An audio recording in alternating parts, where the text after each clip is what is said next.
Welcome to Community Conversations with State Attorney Bain, your talk show for insights on the criminal justice system, community issues, and public safety in Orange and Osceola counties. Join State Attorney Andrew Bain as he dives into the issues that matter most to you, keeping it real every step of the way. All right, welcome everyone to another episode of Community Conversations. I hope that everybody under the sound of my voice made it through the hurricane without any problems. Hurricane Milton came to visit us last week here in Central Florida in the Ninth Circuit. We've all watched Terry on TV and watched, a lot of tornadoes go off here in around our Central Florida area. Some of them out here where I am right now in Osceola County. Out there in the rural areas of Osceola County and Halapaw. There was a really big tornado out there. But I hope that all of you have made it through this process and made it through getting it through the everything that's going on in our community. And so hope we just had some good, like me, out in the front yard for about half a day with a lot of black bags, filling them with leaves and branches and all those type of things. But other than that you made it safely through. I'm super excited. I'm glad that you were able to do that because it is, one of the things that we do have to deal with here in Central Florida. But hopefully that you made it through without any real damage or loss of life. And so, I'm definitely praying for all of you that were affected by that storm. And so we were off last week a little bit. You were tuned in last week while you were sitting at home. We saw a replay of the fireside chat with my wife and myself, kind of giving you a little insight on who I am as a state attorney and as a person. You hear me talk about on the show a little bit about me being a father, a husband, definitely a son. And definitely a servant to you all. And that's kind of where I roll and how I function. And so what's been going on with the office? So we gotta get some office updates off my chest. We definitely were closed for most of the week last week, but we still got a lot of things going on from week to week.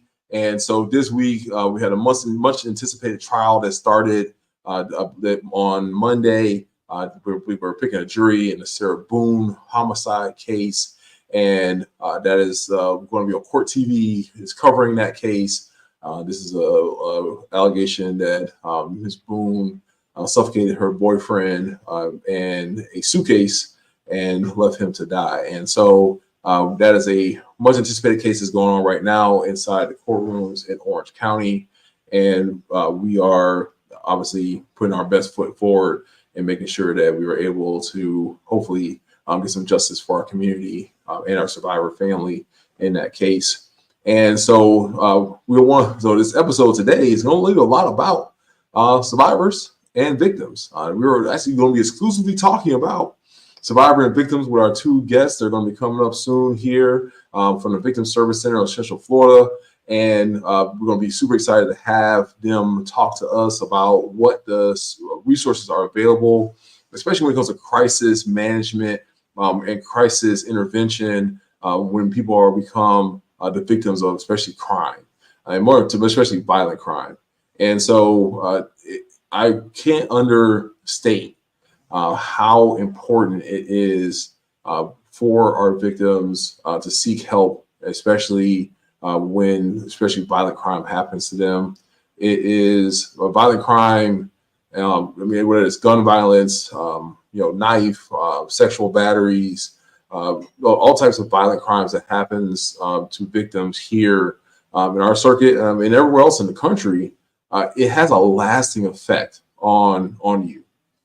It's something that you can't turn away from. It's something that you can't overlook. It's something that you can't unsee and unfeel. It's something you have to heal from.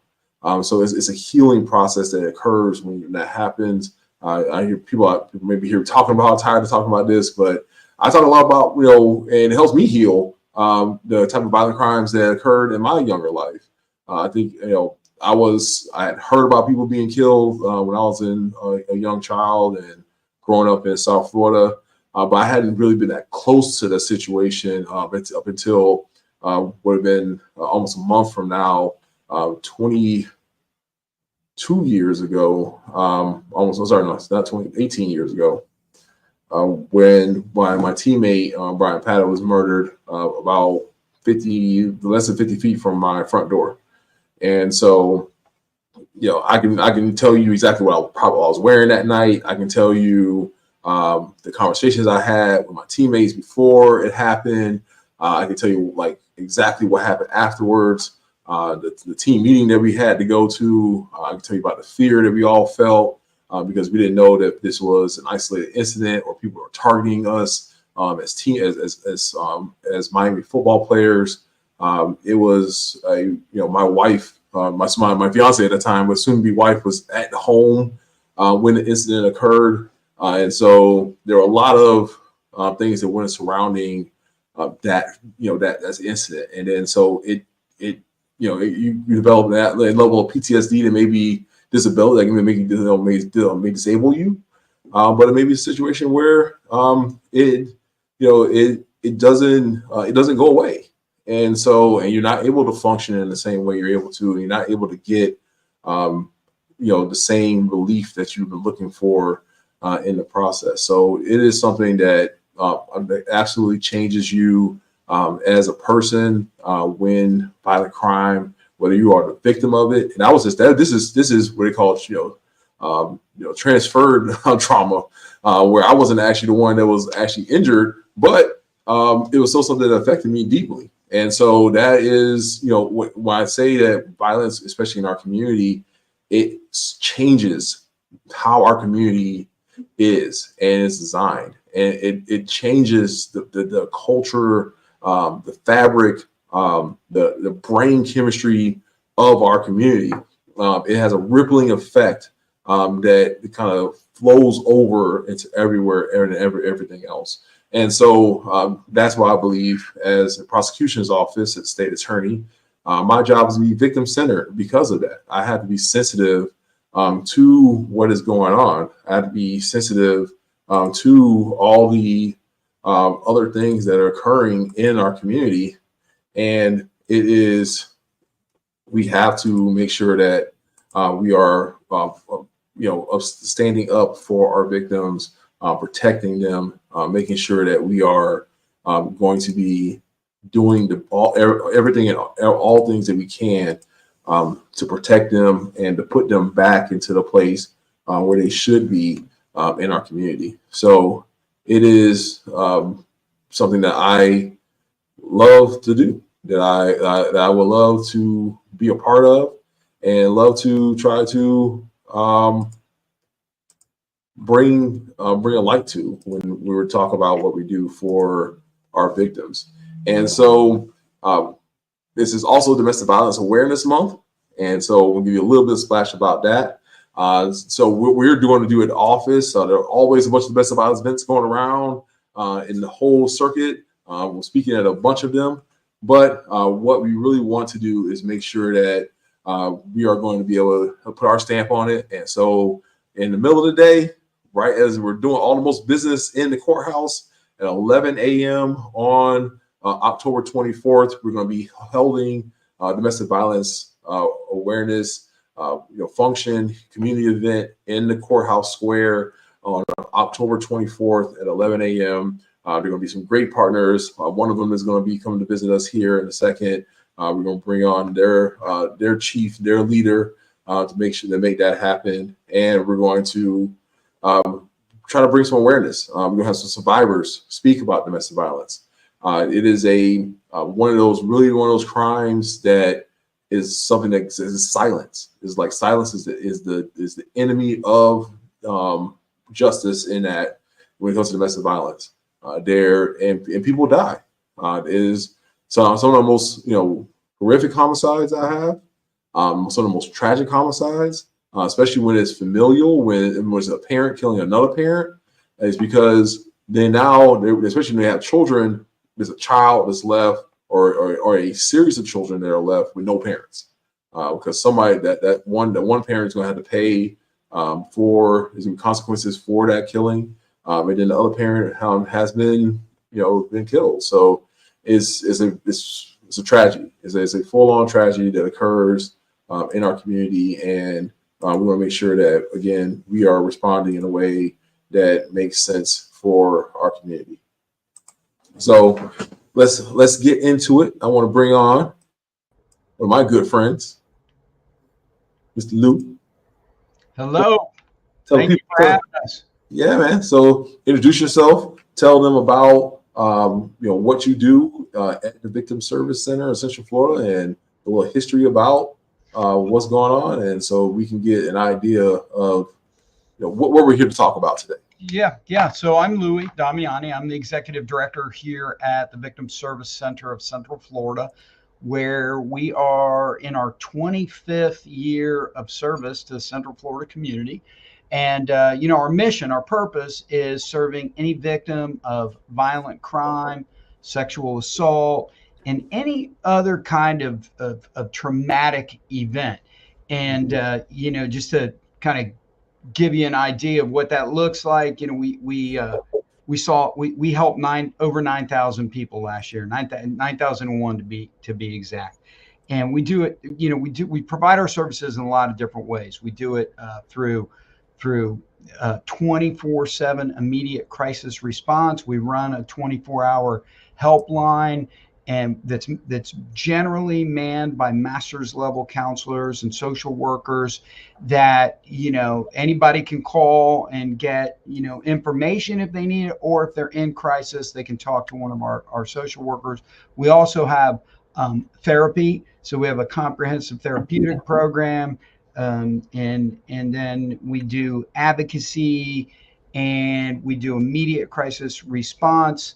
If necessary, we have the additional designation of being a certified rape crisis center. So what that means is if somebody in Central Florida is sexually assaulted, we're necessarily the agency that gets called out. So we have a team of forensic nurses. A lot of times people will hear about you'll hear about the rape kit on the news, and if you're not familiar with that, right, we're the ones that collect the DNA evidence in the aftermath of a sexual assault, and that happens, unfortunately more than you think. Last year we responded to 300, or a lot more. Well, I know it's not more than you think. It's more than what a lot of your listeners or your viewers might think, but we did it 354 times last year. So almost once a day, our team is responding to a victim in crisis that's just been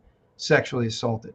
So, I think it's a really good lead in. You gave a really good lead in telling your personal story. I appreciate that. A lot of times people aren't forthcoming about their victimization, like what happened. What's interesting about, the story that you told is that you're right. You weren't the one that was assaulted, that was murdered, but you were caught up in that ripple, and so that often happens. There's family members, there's friends, there's folks that are impacted because they saw it. Another great example of that is the Pulse incident, the tragedy that happened here. Our people were some of those first responders there.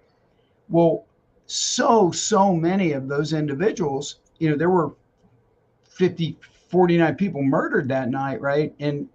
But there were so many others that were wounded and that witnessed it, that will be clients of ours, that are clients of ours, will be clients of ours for years to come. And many of them have never even sought help yet. And so, it's on, they haven't realized that they even need help, but it will be with them, as you were talking about in your own story. And there are going to be some event in the future where I can tell you they're going to come forward and get our help. I mentioned that we do that immediate crisis work, and we responded 350 times, 354 last year, but that's 354 out of 9,000. So, it's a small amount compared to all the people we help. The average person we help is somebody who has one of these prior incidents. And 7, 8, 9, 10, 15 years later, they'll go, wow, I didn't realize how heavy this burden was. I never talked to anybody. I need help now. Or there will be a triggering event, and that will, lead them to look us up and try to find us.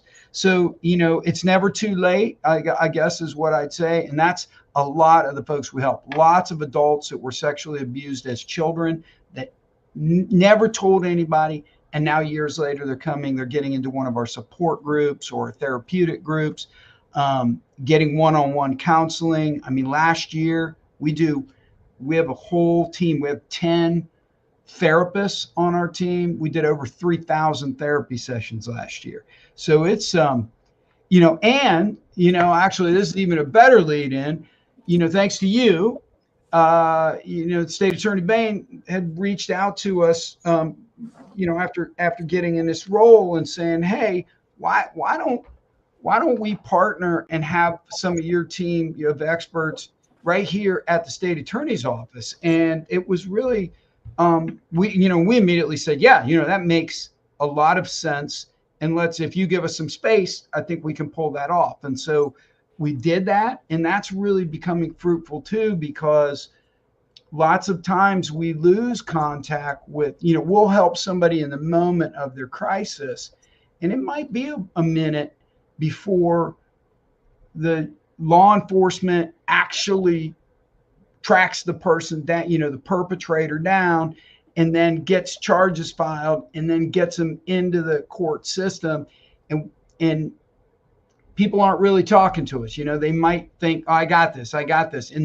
But now they're coming through the court system, and we're able to reconnect with them and be supportive for them and go to court with them and help them understand, the trauma that they might face in a courtroom environment, just the reliving of the story again, and really, be that supportive hand, that they can hold, and that shoulder that they can lean on. And that's really, what we do.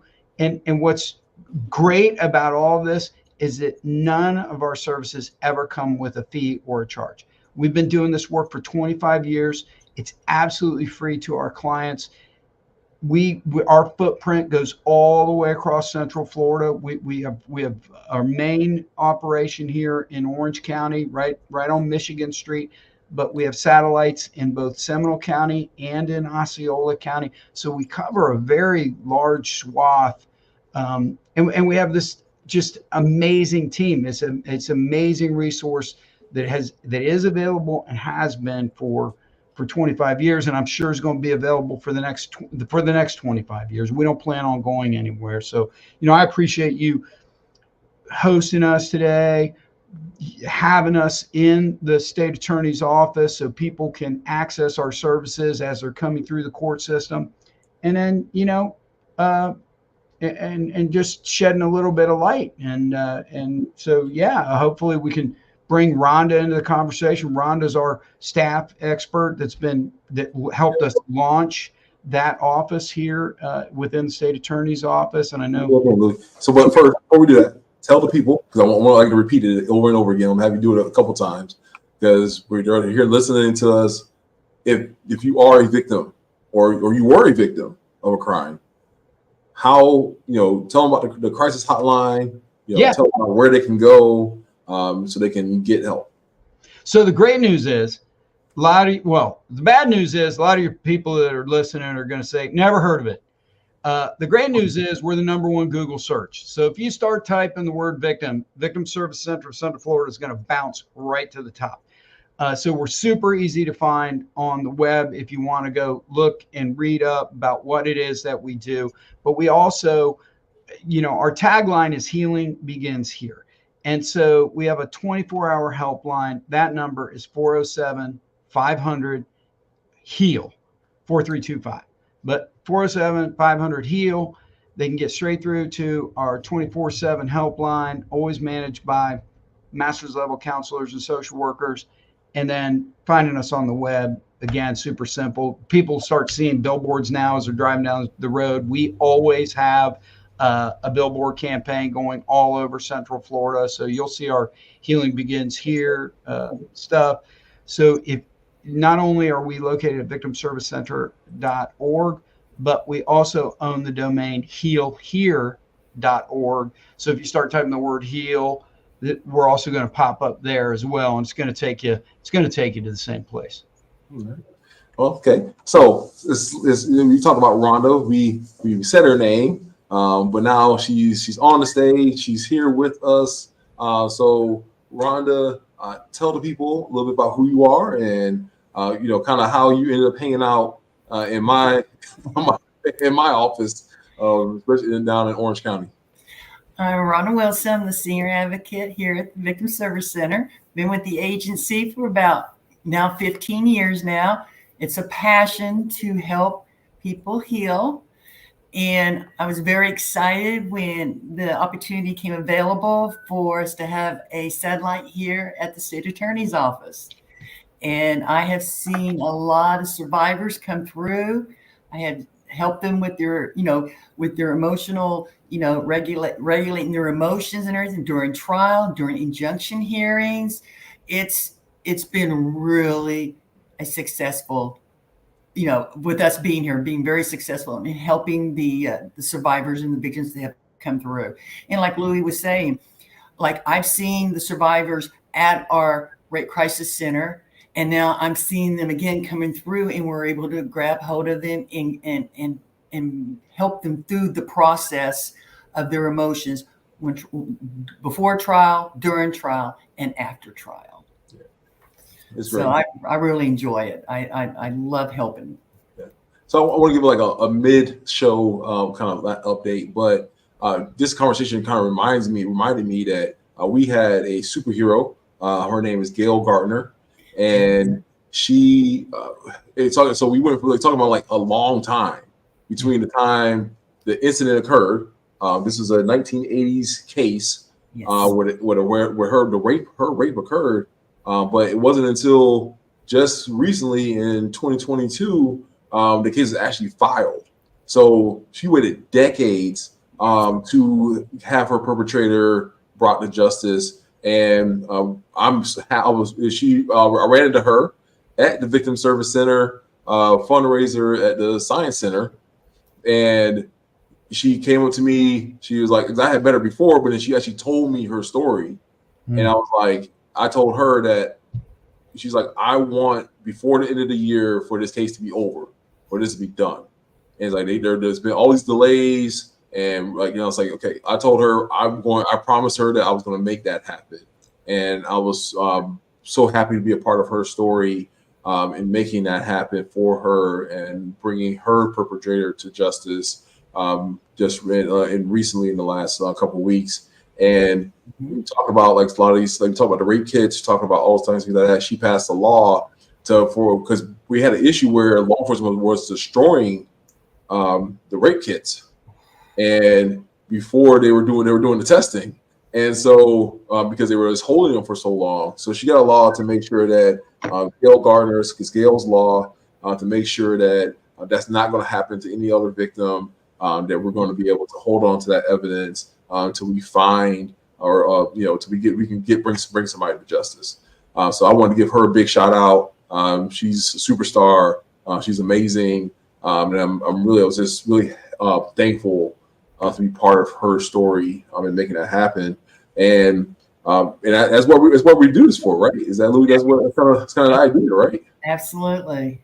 Well, she never gave up the fight. She knew she wanted to get justice, and it was a long road, but she's been a great, she was obviously a client, and then over the years became a spokesperson and part of our speakers bureau, and was super passionate. And it was so wonderful that, Gail's law got passed, and that now they, collect DNA we collect the DNA. Mm-hmm. We always have. Our protocol has never changed. Whether that DNA was making it into a nationwide database, getting actually tested, generating a profile, making it into a database, well, we don't do that. That was that was the next step in the process. And that's where there was this, I want to say it was broken, right? But now we get it as a limited window that there's a requirement for FDLE to test that, to generate a profile, to get it in this big database called CODIS. And it's a game changer, and it's so important for victims because, they lose faith in the system if something's not happening, if there's not some evidence that, why did I go through this process if nothing's going to be done with it? And so now, the state attorney's office is armed with the actual ammunition in hand, almost in real time. It's wonderful. It's wonderful. And I'm glad that you shouted her out. She's called the other day, actually. She's up. I think she's living like outside Atlanta now with her son. And she wanted me to do another event for to draw attention for victims. And I was like, wow, we're okay, Gail. You were going to do the event. We're going to call it Gail's event, Yeah. And to add to what Louis was saying is with the Gales Law, the clients can track their kit from the time it leaves our facility to law enforcement to the DNA lab. So they're able to track it and keep control and see exactly how it's moving around. Yeah. And for years before that, they call us and we go, Yep. We don't know because we didn't know. Like we literally didn't know. It was just like this black hole of information. So it's so great now. It's a real game changer. So thanks for recognizing. No. It was, it was one of those. It was a highlight of my year. I've been in office since August of last year. That press conference was a highlight of my year. She didn't know it, but I moved.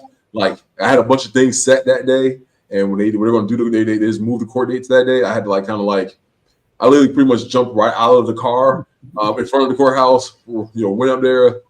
Basically, we had a little small delay. Gave her a hug. And ran up there and did it because it was something that was so important that I felt like we needed to do for her. And so it was something, again, part like I said, a highlight of things I've done, like one of the things I've done in the past year, and something that's going to stick with me for a long time. And so, but that's, when I talk about, so one of my big things I talk about a lot is victim-centered prosecution, and and making that an actual reality. So we coin phrases a lot, I feel like we media phrase things a lot, I think. And so we always say these things like, social justice or all these different type of terminologies, but then to actually get into figuring out how do we actually make that come about? How do we become a victim-centered prosecution's office? And so it's been a big push of mine to make us in office. We're not quite there yet. I'm not going to, so anybody listening, they're saying like, well, they messed us, and we are not there yet. We are almost there. We are working to get to that point. And I think what Rhonda does for our office was a big step in making that happen. And Rhonda, if you feel comfortable, can you share a little bit about your story so you can, so we can, like I said, bring this conversation to the ground level a little bit. Well, what's nice is that me learning all the advocates, they're in the different divisions that's here at the state attorney's office. I've gotten to know them. They're very comfortable. We're able to, talk back and forth, help the survivor, the victim through the process. And it's really a beautiful, our working environment is really nice. And it makes the survivor, the victim more comfortable and able to, move through the process. And I mean, it's a really beautiful working relationship that we have. Yeah. And it's something that I've always wanted to get our victims, more victim advocates. So you say our advocates, I have several victim advocates that work for me. Some of them are volunteers or interns. Some of them are full-time employees. But they're scattered amongst all my divisions. So I have domestic violence, I have sex crimes, and child abuse, I have human trafficking, We have domestic violence. Again, we talk about Domestic Violence Awareness Month. We have those. We also have survivor ones that work on homicides and other violent, attempted murders, other violent, really violent crimes. So our victim advocates help the really smart people that work for me become more humanized in how they do their job. And that's how I looked at what their purpose is to help our victims through the process, but also to help our prosecutors who are a lot of times very, very smart people, but sometimes, focus a little bit too much on the technicalities and a little bit not so much on the person. And this is something that, that becomes, is an aid to doing that. And so we're super excited for that. Well, and that's what we're expert at doing. We focus on the person and the emotional support and the, all those elements that, it's not only state attorneys, a lot of times it's law enforcement personnel, it's others. I mean, they got a job to do, and I get it. But having the pairing and the partnership is really just great. Let us do what we do and let them do what they do, and together it's a better outcome for the person that's just trying to pursue justice. Yeah. So Ron, can you give them a little bit more about exactly how is that working when they come into my office? So we get a case in our office, the victim, we're contacting the victim. Okay. To kind of give them a little kind of, I know, and not every case is the same. I know that, Okay. but kind of a generalization of kind of how it's working at the office. Well, a lot of times it's the victim advocate, state attorney's office will come in and say, Rhonda, I have a victim here. They were given a deposition and she needs to talk to you. It's like, bring her on in, or bring him on in. Because a lot of times in a deposition or when they're talking to the state attorney's office about their story, the emotion will come out anywhere. And they get overwhelmed with it. And that's what I'm there for. And that's what our team's here for, is to help that victim, that survivor, make it through that process. And then we'll teach them some coping skills, some strategy skills, some breathing techniques, so that it can keep them relaxed while they talk to the attorney, they talk to the defense attorney during deposition or in trial. And a lot of times, especially like in trial, it can be overwhelming walking into a courtroom and seeing what they see. And so what we try to do is make sure that they're relaxed, make sure there's no surprises, so they can go in there and be relaxed. If they are ready to take a break, they'll take a break, come back out, and I work with them some more with their emotions, get them regulated, get them relaxed and all that, so they can go back in there and testify and finish their portion of the trial. Yeah. And I've seen this time and time again, where like I was sitting in a deposition not too long ago, and the victim, the survivor, sitting there telling her story, and all of a sudden she got overwhelmed, and I was so glad that I was there to help her and to help her afterwards too. Because it's hard to tell that story, that violent crime that happened to that individual. That's very hard to relive that and remember everything that they need to say, and then not affect them or get emotionally overwhelmed. And that's what I'm there for, and that's what our team's there for too. Oh yeah. Can you talk a little bit about? The way I always talk to people about it this way, I was like, each time somebody has to tell that story, there's a chance of re-traumatizing the person. And so, victims and go through a series, right? So an incident happens, right? They first of all, they probably talk to somebody, a medical professional, most likely first. And then here comes law enforcement. And then, your family member is going to ask you about what happened. And then, there's going to be at some point they'll be able to make an arrest. Maybe talk to law enforcement again, but your first call actually may be from one of my victim advocates, and there will be talking about it again, and we're going to come in for an interview, we're going to tell the story again, and then like I said, we have depositions, and then a motion, a pretrial motion that you may have to testify in. for detention, for instance, to keep the person, most pretrial detentions, to keep person in custody because they're such a dangerous person. Mm-hmm. And that's telling a story again. And then, we have a trial. And so like all those times of telling a story, can you just, for people that don't understand, kind of walk them through like how that affects the victims in our cases. Oh, it's what a lot of people don't realize when somebody's victimized, and it's like you were describing it, they have to they tell their story over and over and over and over. And if they don't seek help, like for us to be able to assist them through that process, to help them process their emotions and process what's going on, it gets overwhelming, and it's hard to get out of that, and kind of like a rut type of thing. So that's what we're there for, is to help them get that processed.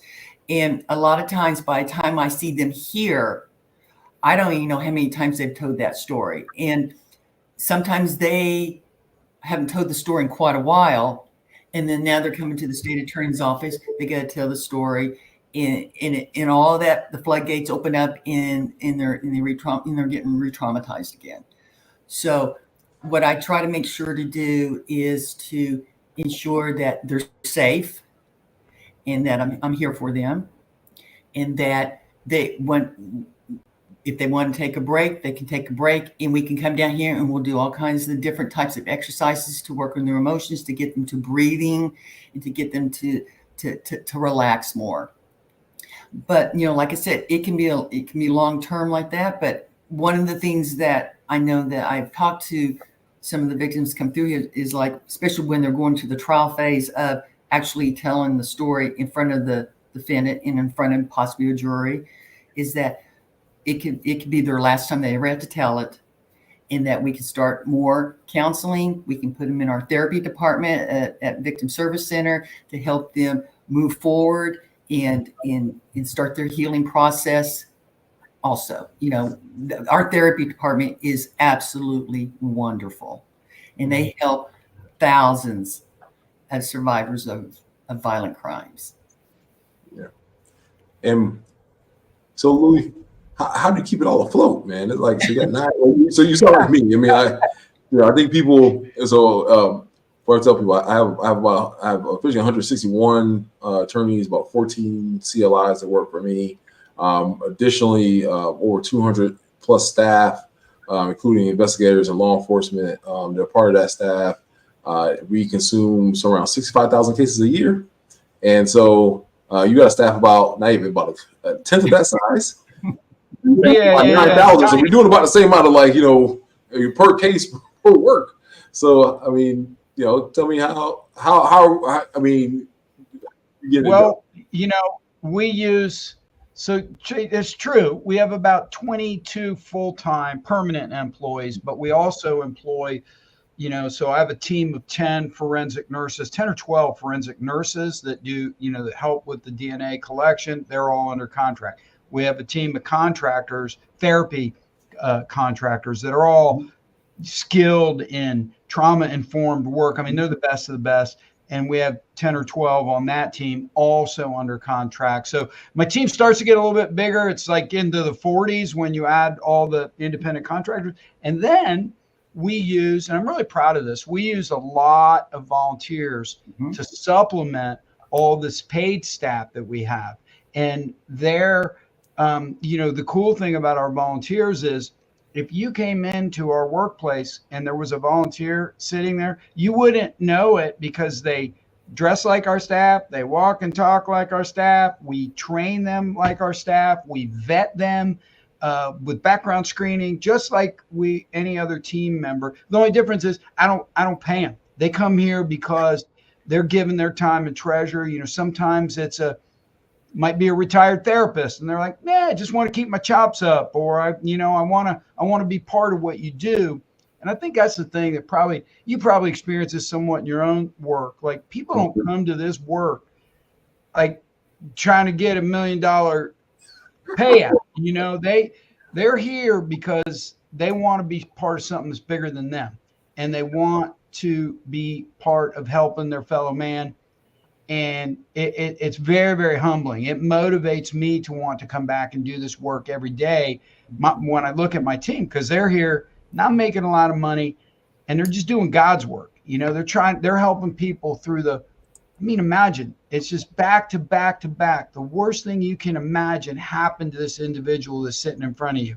And then the next person that comes in, it's the same story. Like, we have to have counselors for our counselors because of what's called vicarious trauma that they incur. And I'm sure your attorneys also go through that. They're hearing these horrific stories and they're trying to represent these people to the best of their ability. And then the next guy's got, it's even a worse story. But God bless all the people that come to this kind of work. How we do it,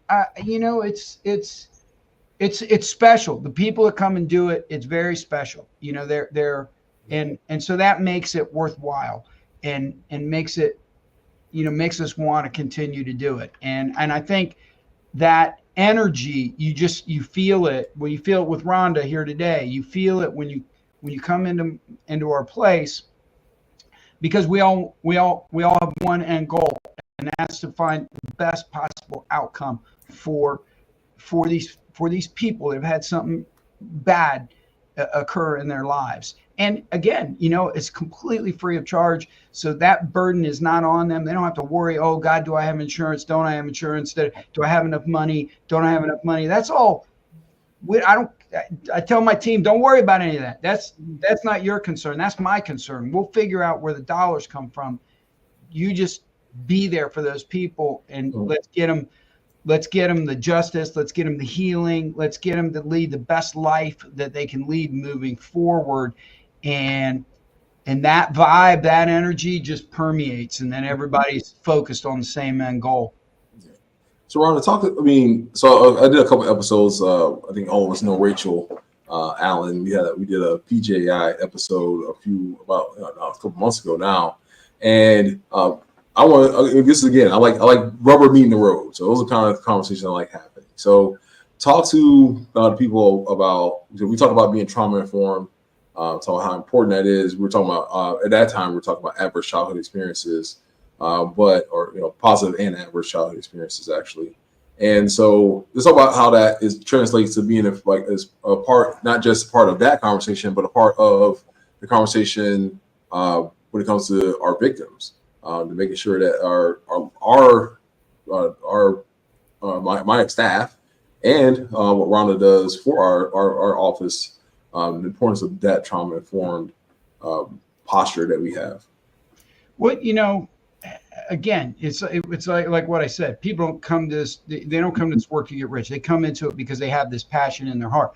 So it becomes critically important for us as leaders of organizations like this to be sure that we're providing them ample rest. We're providing them, I put my benefits package up against any nonprofit in Central Florida. We invest heavily in making sure our folks have the best healthcare, the best insurances, plenty of ample time off. In fact, we I don't want to say punish, but we very much encourage our people to only work like 40 hours, because 40 of what they do is so intense that they need to have that downtime. So we talk a lot about self-care. We have an EAP, employee assistance program, another benefit that we add to be sure that they're getting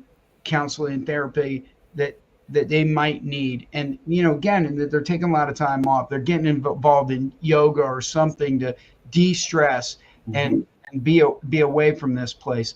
So, those pieces of the puzzle are, integral to the work that we do in keeping a team. And even at that, I'm going to be honest with you, even at that, people do. Rhonda is the anomaly. Being 15 years in an agency like this is unheard of. Usually people get 3, if we're lucky, 4 years, and they're like, yeah, I think I'm going to go become a elementary guidance counselor.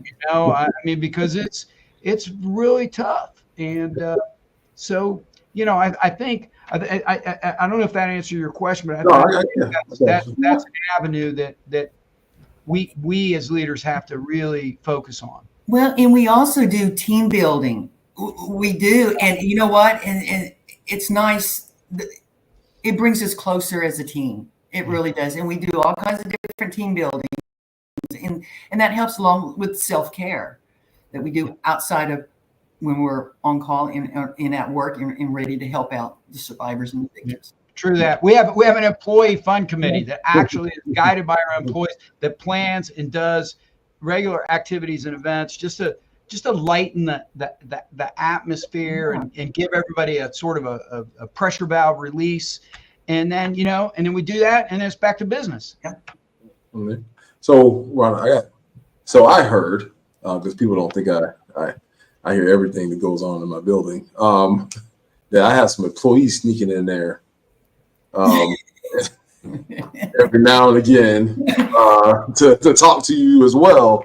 And also like to what Louis just talking about. I mean, I think it's great because it's wonderful. I want to tell you something.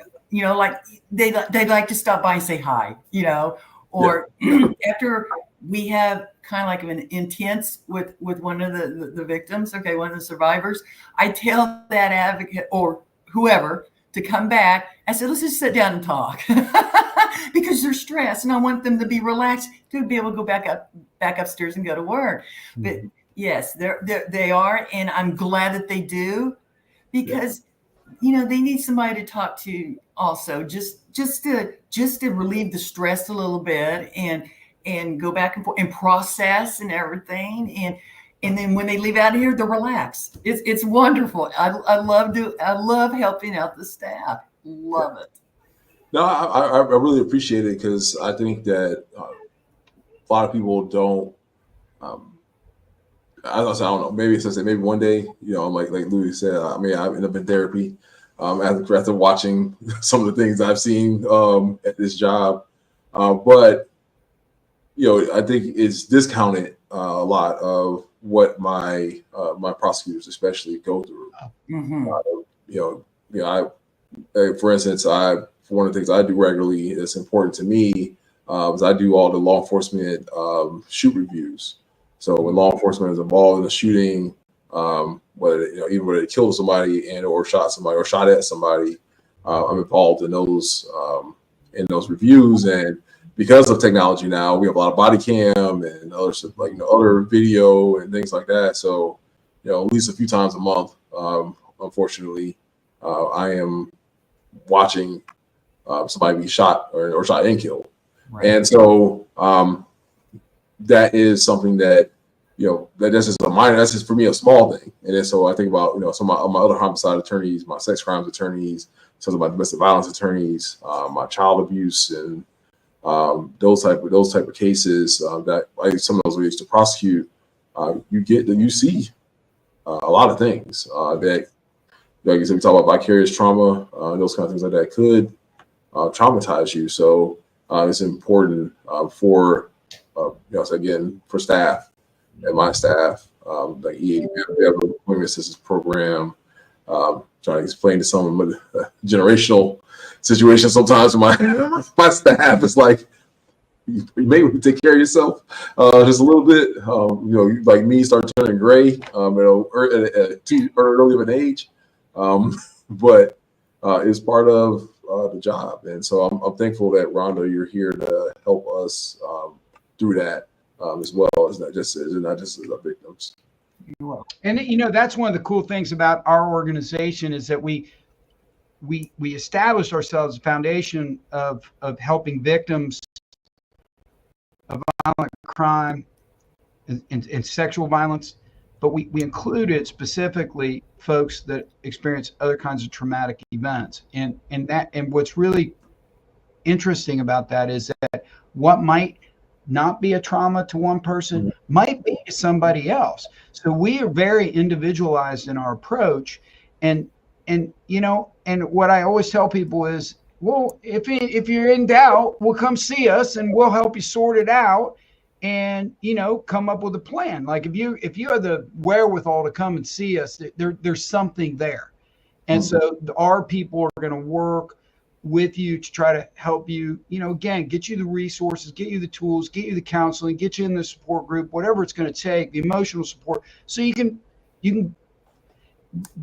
hopefully get it behind you and live your best life moving forward. And so, hey, come see us sometime. And having your team, we welcome it.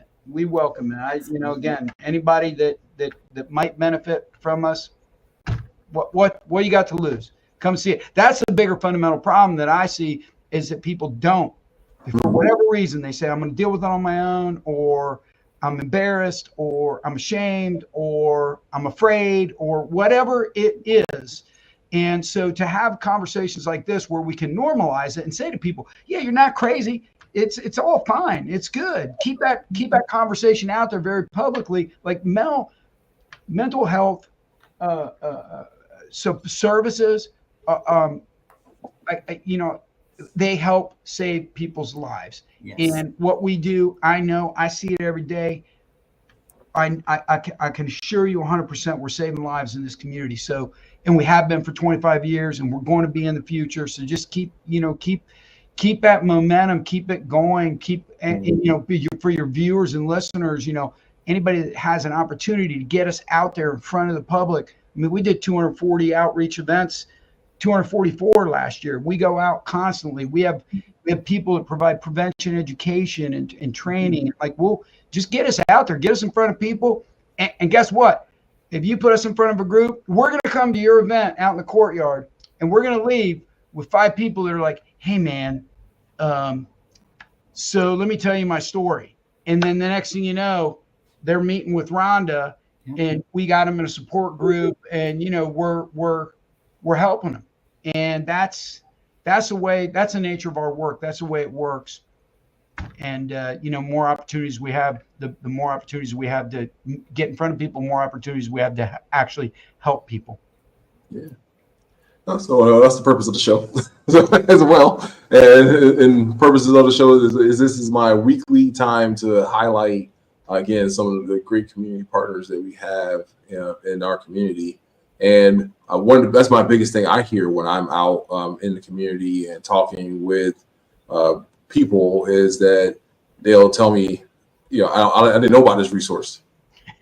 I didn't know that we had this. I didn't know we had these type of things. And I think that's, the biggest, for me, the biggest threat to our community as a whole.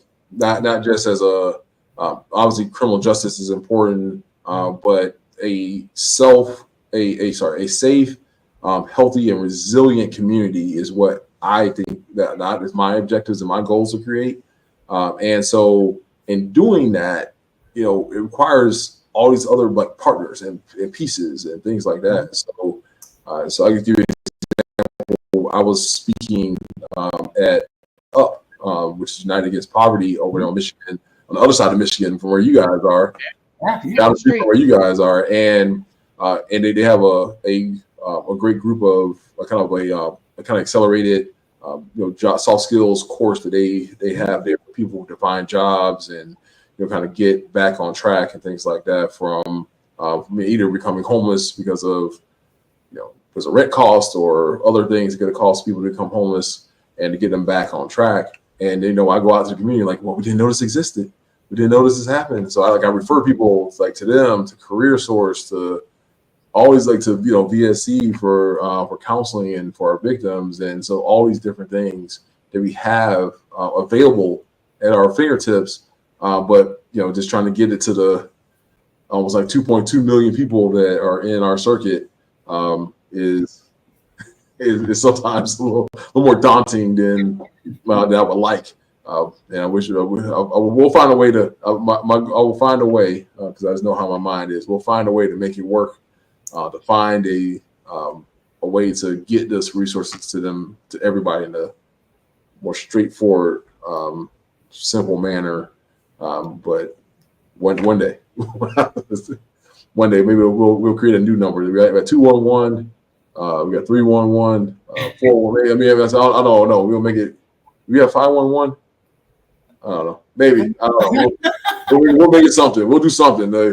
Call this number. We get whatever resource you got. Whatever resource in the world we can throw at you. 407-500-HEAL. Yes. Yeah. So you can definitely call VSC. Give it 407-500-HEAL. So if you are listening to us and you are a current victim that either myself, my office is working on, or maybe U.S. Attorney Hamburg's office is working on, or you were, previously a victim.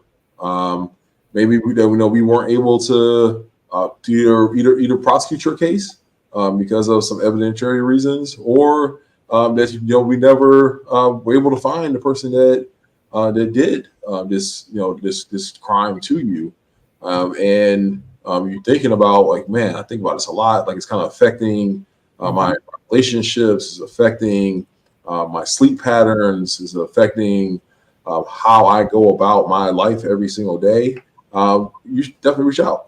407-500-HEAL.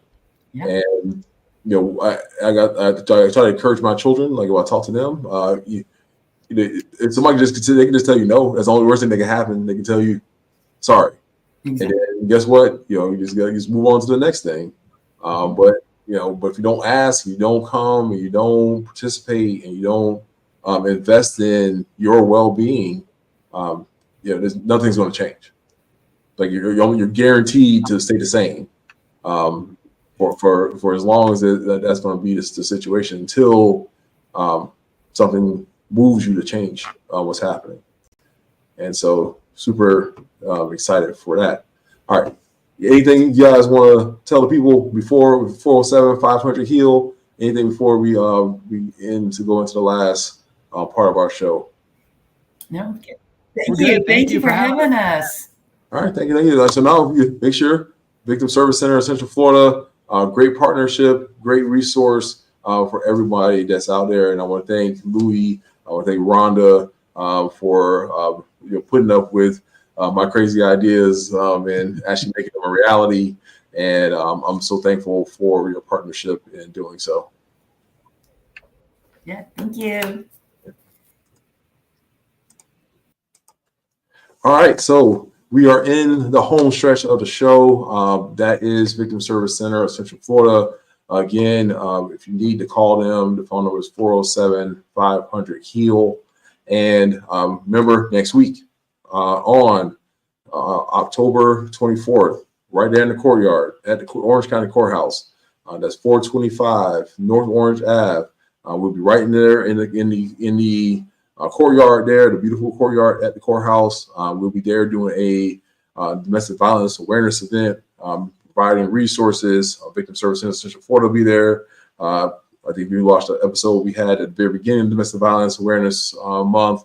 We saw Stand Up Survivor. They'll be there. We're trying to get Harbor House there. We're going to get all our partners that we have to combat this problem that we have in our community. And it's a problem that we can solve through both not just prosecution of domestic violence cases, but also intervention and education at earlier ages, especially with our schools and our children. We have programming for that Harbor House does, that we do through the juvenile justice system, and a program we have called STOP. And it is something, I guess I'm telling you, is going to work if we stay consistent in how we approach the issue.